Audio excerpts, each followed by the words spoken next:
Magandang pagbati sa lahat ng mga dugong ariba dyan. Ito po ang aking part 2 ng buhay ko bilang COCC sa Letran. Itong training namin talaga sa COCC, no? Quite talagang very rigid, no? After classes, we would have long drills. Most of the time, we go home gabi na, no? Dark, no? But the long drills, no, was preparing us for the annual competition among other schools, no?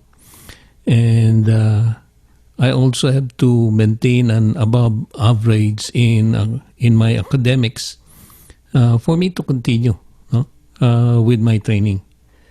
If you get a failing grade, that would be grounds for you to be excluded from the COCC program. So, if you want a higher position after the training program as an officer, they will look at your grades too. No, it is also a major factor to determine yung ranking mo. No, of course, no. In the military parlance, medyo may ano rin yan, may hierarchy. So after 1 year training as a COCC, excuse me, na-COVID na yata ako. So after 1 year, no, training as a COCC cadet, meron kaming ano, no? We even had a graduation party with our girlfriends ko, no? But yung girlfriends, kaibigan na babae lang. Not necessarily a friend that is a sweetheart.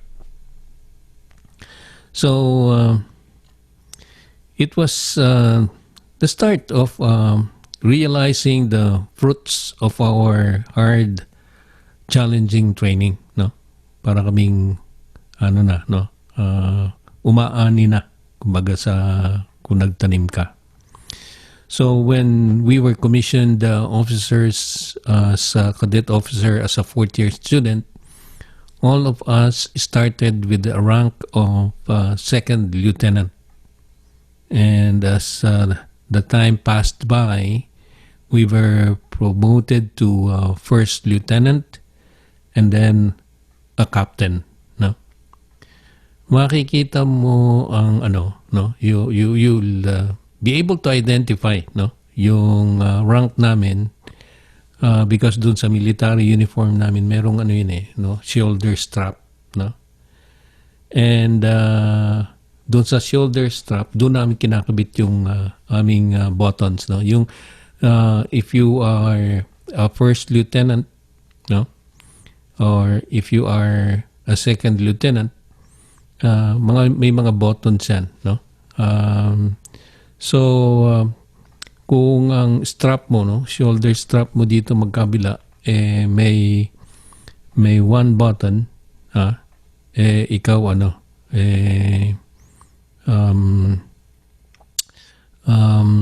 to? Ano ka, yung 2nd lieutenant, no? And then you become 2 buttons will become 1st lieutenant, no? And then 3 button is a captain, no? So by the middle of the year, we will be getting our diamond buttons naman, no? So ang 1 diamond button, pagka nandun sa strap mo, tatanggalin mo na yung tatlong bilog na buttons, and then you replace it with 1 button, 1 diamond button, and that means that you were promoted to a cadet major, no, from a captain to a major. So 2 diamonds would represent that you are lieutenant colonel, no, and the highest rank as a cadet officer would be 3 diamond buttons, which would give you a rank of colonel, full-fledged colonel ka nun. So there are also three major rankings, ano? Yung pagka may formation kami, no? Pagka nandun sa grounds ng Letran, nandun lahat ang third year and fourth year students, no? And most of the time ang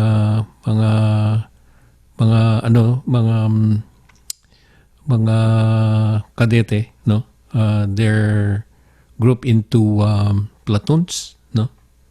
I believe there are 2 platoons per company, no? So we have the Alpha, the Beta, the Beta ba? Yeah. The Alpha, the Beta, and the Charlie company, no? Each with 2 platoons, and one platoon would probably have 33, no? 33 cadets. So, ayan, ano, there are 3 groups, no, ng set of officers also besides the rank. And the first group would be sila yung core, no? Core of cadets, no? Doon sila sa harap. They I think at 4 or 5, no? And then the next would be facing them would be the company leaders, no? Company commanders, and then yung company commander under him would be 2 platoon leaders, and each platoon would have 11 cadets, no? So that's the main framework of our the total picture of our structure, no? So when I became an officer, no, I felt a great sense of accomplishment, no? I remember when nung nag-uumpisa pa lang ako, when I was recruited, para bang I lacked the confidence, no? Para bang sabi ko, nako, napasubo yata ako dito, kaya ko kaya to, no? I always doubted myself, no?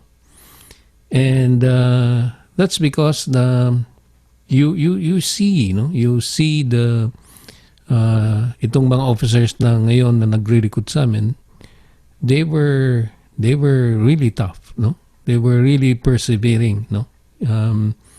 And I was feeling na I might, be short of all the qualities that they have for me to finish the course. But anyway, I cannot believe that I was able to overcome, no, all my fears and all my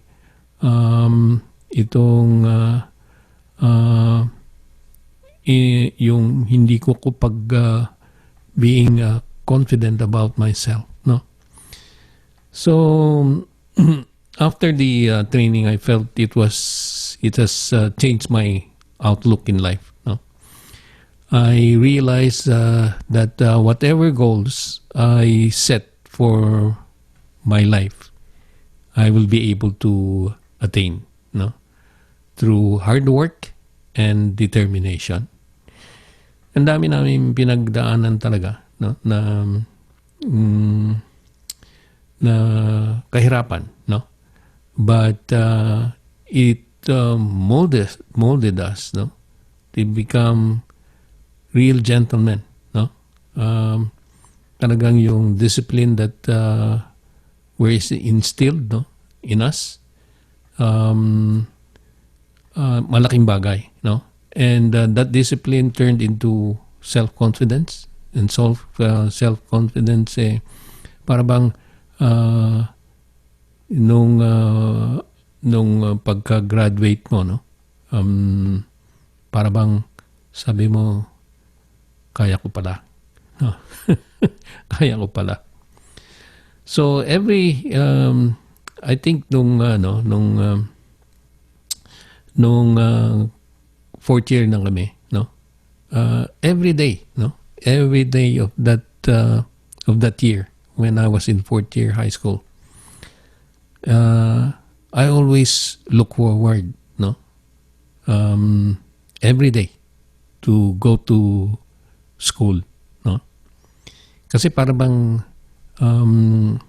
once you attain that position as cadet officer, no, there is a certain respect, no, a certain dignity attached to that position, no, and not only from the third year students that are the incoming officers, no, that we have selected to be a part of the COCC training course, but also the fourth year students alike, no? Kasi third year and fourth year, yung mga classmates namin were pagdating ng Saturday, no? Pagdating ng Philippine Military Training, doon walang classmate. In the sense na hindi naman namin sila inaano, no? But when we are in uniform, everybody, no, who are in uniform should respect their officers, no? Kung di man sila COCC, kasi mga COCC namin, every day whenever they see us, no, whenever they pass our path, whenever they cross our path, talagang saludo yan sa amin, no? Sumasaludo. Kahit saan yan. Kaya nasa letran, kaya nasa labas, kung makita mo sa restaurant, makita mo sa party, yung mga COCC candidates, sumasaludo yan. But in the case of the fourth year students who are, some of them are our classmates, no, they are also required, no, to give us that respect, no, sumasaludo sila. Because if they don't, then we'll ask them to take 20, no, give them some punishment. Sometimes we ask them to squat, no, and they know, no, even our classmates, pagka Saturday, it's respect time, no, for the officers. And sila rin naman, ano, because some of them kasama namin sa training, kaya lang hindi sila nagtuloy, no, nag-quit sila. But they know the hardship that we undergone nang kami nagte-training, no. So they give us that due respect. And sometimes doon sa mga lalo na doon sa mga kaibigan namin na nakasama namin for a while, no, na sumama sa training. Sasabihin sa amin, Tony, sabi mo nga, sundaduhin naman ako, di ba nagsama naman tayo ng kahit paano. No? And of course, no, ang COCC cadets na under training, they will always obey whatever you tell them to do. So sabi ko, saluduan mo yan. So they would salute them, ano? At gustong-gusto naman ng mga classmates namin, ano? Especially those who were with us initially. So ayun, no, of course, no, we have yung aming mga perks noon. We always have shining shoes, no, shining buckles every day. Pagka madumi na yung aming buckle o kaya madumi na yung sapatos namin, tawag lang kami ng isang COCC. They will brush our shoes, and they will while the other cadets would be having yung yung metal polish that they have every day. Kaya meron sila noon because we will ask part of their kanilang paraphernalia yun, no. So yun ang mga perks namin. Of course, no, it was a great time, and marami ring silang they enjoyed the company of the officers when it was time for them to also graduate.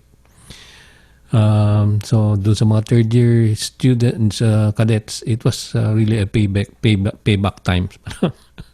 Kami medyo talagang lalo na yung yung early part, nako, talagang sabik ka kasi, sabik ka. So anyway, this training carried over to my first year in college, no. Kala ko tapos na ako ng high school na mag-serve as an officer, but nung first year college ako sa Letran, because I also went to school, college sa Letran, ano? Kaya ako may loyalty medal, no?